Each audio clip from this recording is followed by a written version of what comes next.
السلام عليكم ورحمة الله. مرحبا بكم عشاق نادي الاتحاد في كل مكان. نتمنى منكم الضغط على زر اللايك والاشتراك في القناة وتفعيل الجرس ليصلكم كل ما هو جديد يخص العميد. والآن نترككم مع الأخبار. أسباب إصرار بلان على التعاقد مع حسام عوار. قضية حمد الله تهدد استمرار البلوي مع الخلود. الاتحاد يحسم صفقتي حسام عوار وأولفيراس.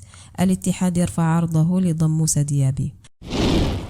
حسم نادي الاتحاد صفقتي ضم حسام عوار ويان أولفيراس ثنائي روما الإيطالي، وذلك في إطار دعم صفوف الفريق الأول استعدادا للموسم الرياضي المقبل.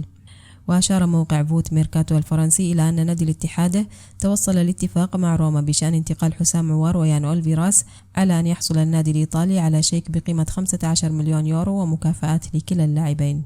ونجح نادي الاتحاد في الاتفاق مع روما على ضم الظهير الأيسر الإسباني يان أولفيراس الذي يرتبط بعقد يمتد حتى يونيو 2026. أما حسام عوار فكان عقده ممتدا إلى 2028. ومن المقرر أن يصل حسام عوار وأيضا زميله يان أولفيراس إلى السعودية في الأيام القليلة المقبلة للانضمام إلى صفوف نادي الاتحاد.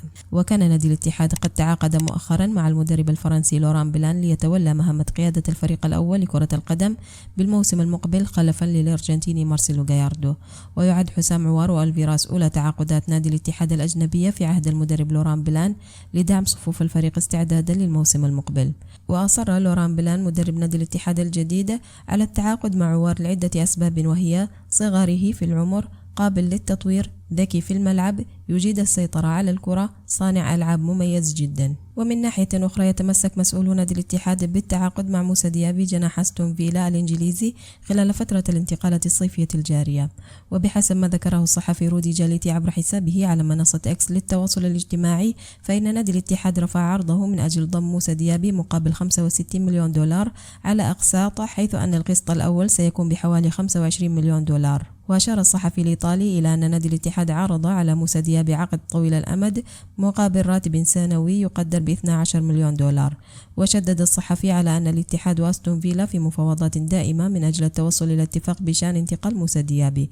وكانت تقارير صحفية سعودية ذكرت مؤخرا أن نادي الاتحاد حصل على موافقة موسى ديابي من أجل الانتقال لصفوف الفريق في فترة الانتقالات الصيفية الجارية. ويسعى مسؤولو نادي الاتحاد السعودي لتدعيم صفوف الفريق بصفقات قوية بعد تولي الفرنسي لوران بلان تدريب العميد خلفا للمقال الأرجنتيني مارسيلو جاياردو. وفي سياق منفصل ذكرت تقارير صحفية أن حامد البلوي يواجه صعوبة في العودة إلى المجال الرياضي وممارسة عمله الجديد كمشرف عام في نادي الخلود بسبب قضية سابقة بطلها المغربي عبد الرزاق حمد الله مهاجم نادي الاتحاد، والتي تعرف باسم قضية التسجيلات.